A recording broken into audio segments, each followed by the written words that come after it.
Most of our external style sheets, we will link to them inside of an HTML file with the link element.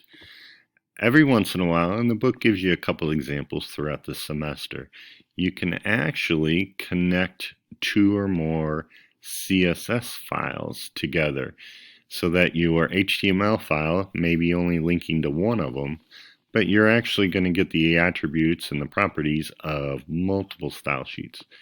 The general form of that is here with the @ import, the word import, and then the URL, which is on the internet, is the file name. So we have some examples down here. If we have a CSS file called company.css and another one called support.css, we can actually import both of those into one CSS, a different CSS, a third CSS.